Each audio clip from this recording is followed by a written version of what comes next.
What's up YouTube? Welcome to Homebrew Subaru. In this episode I'm going to do the first modifications to my kayak, and that is to deal with the seat. Now this video will be based on the Pelican Catch Mode 110, but will apply to other Pelican kayaks using this same Ergo Boost seat, kind of with the crossbars here, and some other kayaks that are on the market using a similar design of just one single bar going side to side. So the idea behind these seats is there's two things. They have this slop going side to side, which is relatively easy to correct. And actually, one commenter in my last video had mentioned that Pelican is already adding the furniture foots that you can put onto the end of these bars to make it not slide side to side.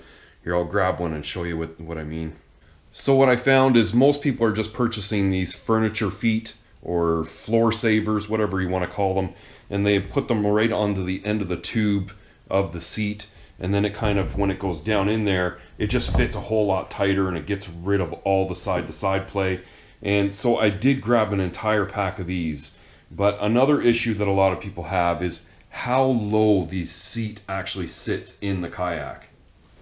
So honestly, sitting in the kayak at this height is really good. You can see the amount of side to side play there is in that seat, so that's something that has to be corrected regardless of, you know, if you're going to raise the seat or not. You're going to want to take care of that for sure.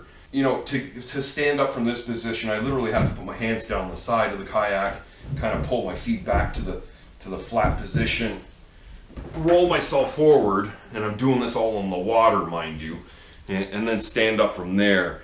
And you know, coming down from that crouched position, an older person with, you know, bad knees, it's not the greatest thing in the world.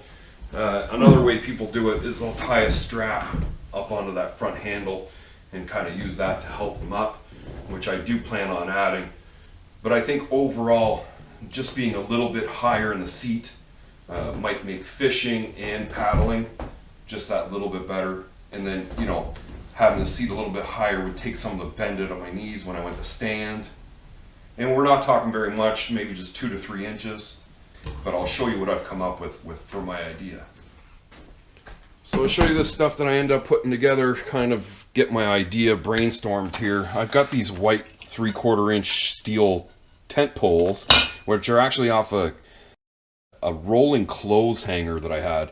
And I just had no use for it anymore, but I kept the poles thinking I would be able to use them. And I actually welded 2 of these in my roof rack, so I know I can weld them. We got the Furnigear tip cap. Anyway, you saw what those do. They're in 3/4. The pipes are in 3/4, so I can use these on these pipes. I got some stainless hardware to bolt the pipes to the actual chair assembly, and I'll tell you that in a second why I had to do that, and just some semi-gloss black paint.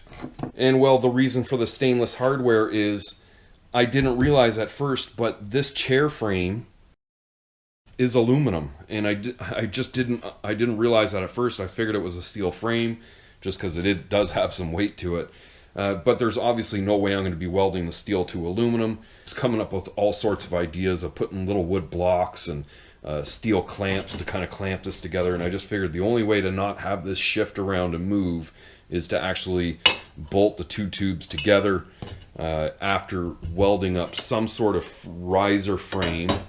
So just to give you a little better idea of what I mean, I'm going to have 1 pole in the rear, 1 in the front, and there's going to be some cross poles, something like that.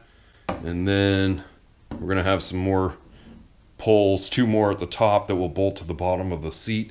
So basically I'm going to weld up a riser frame, and then that frame will bolt to the bottom of the Pelican seat, and it'll all just sit right back in place. And just thinking about it again, I'm gonna have to like really think about this as it's going together, because I can't weld the whole frame together and then drill the holes to match up with the seat. That's kind of got to be done first, or you know, I'll weld it all together and the bolt holes won't line up or whatever. And then everything's got to be as level as possible, as straight as possible, just so, you know, I go to sit in it and I'm not like on a sit on an angle.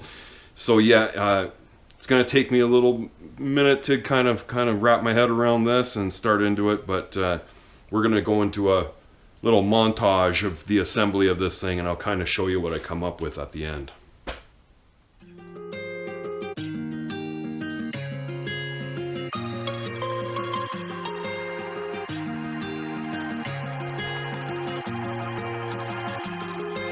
lost my reflection, thinking about what you mentioned. It was supposed to be the one to take every last pain away. Nothing on our loving, maybe time told us that we were different. Did it break you down? Staring at the ceiling, fighting off a feeling. One more minute, cause I just don't wanna come down. Don't wanna go back to how I used to be.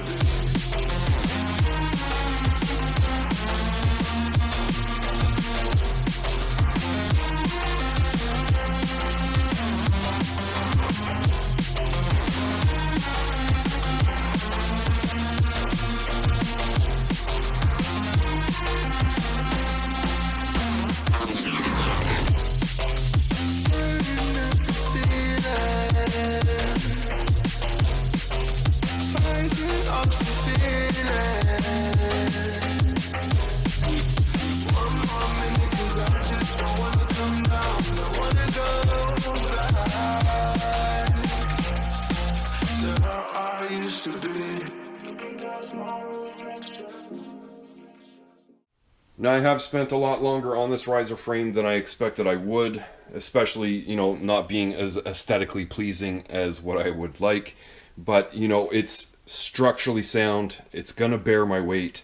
I kind of debate whether one of my welds will eventually crack or not, just because this pipe, you got to understand, it's paper thin, and to start getting some just even a little bit of weld to stick to the pipe and not blow a hole is very difficult. So I just kept on kind of blobbing a little bit more on, and then try and put a bit of weld into it so it would penetrate to the pipe. It took me quite a while to do, and then painting on top of that. So it is ready to bolt on. I've got all the hardware here. I've got the furniture savers to put on, and then I ended up getting some of these 3/4 end caps because I realized I'm going to have some open tubes at one end. So I'd like to put some of those in. So I'm going to bolt it all together, and we will see what it sits in the kayak like. So I've got all the end caps in, and obviously the riser all bolted into place. The tubes are so thin that you have to be careful tightening the bolts because they'll just start to crush the tubes. But it sits right in place. Let's give it a little test here. Whoa, wow. Wow, that is so different. For just 3.5 inches of height difference, the feeling overall is just so much different. It really is.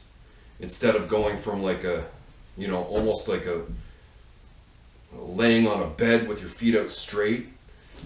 Now I've got a little bend to my knees, getting up. I mean, there's quite a bit difference. They're already very easy to actually stand up from. Yeah, this is awesome. And then even from here, we can actually get a little bit higher by putting the seat in the bench position, which is basically just folding down the back. And now, wow, that's almost at chair height. Now, of course, this is going to create quite a bit of instability. So, you know, I'll probably only want to be on smooth water sitting like this. But to be able to cast in all directions so easily, you know, this is pretty amazing. Just 3.5 inches, the difference that it's made. Just a little closer look of it all assembled and in place. It is so sturdy and stable. There is no play in anything anywhere. And the amount of space that we actually get underneath of the seat now and on the sides, to be able to get stuff underneath the front. The original strap that holds the seat in place can still be used on the riser. And well, something else I gave quite a bit of thought to was if I kayak out to a very remote campsite, I can use the kayak seat as, you know, like a lawn chair. And before having the riser on it, you know, this seat pretty much would have been sitting directly on the ground. Whereas now with the riser, it's almost like it's got legs on it. And you know, I can sit this anywhere and I'm not gonna, you know, be seated right directly on the ground anymore. Now, in the end, I'm really glad that I went ahead and did that. I did spend a little bit more time than I thought I was going to, but honestly, the furniture feet and the end caps, I mean, it might have come to like 20 bucks. Less than that from what come out of the packages anyway. And then the tube, I had everything, and I spent another $20 on the stainless hardware. So if you want to put the cost of my seat riser to about $40, well, I'll be okay with that. And really, in my opinion, a lot of these fishing kayaks are so stable that you can stand and fish in them. And I think that the company should be coming out with some type of riser that, you know, attaches to the factory seat somehow, so that you can get a few more inches of height. And, you know, you'd be trading off a little bit of stability for comfort, but for a lot of us, you know, it's well worth it. So if it gave you some ideas, you liked my design, make sure to like, share, and subscribe this video, and I'll see you in the next one.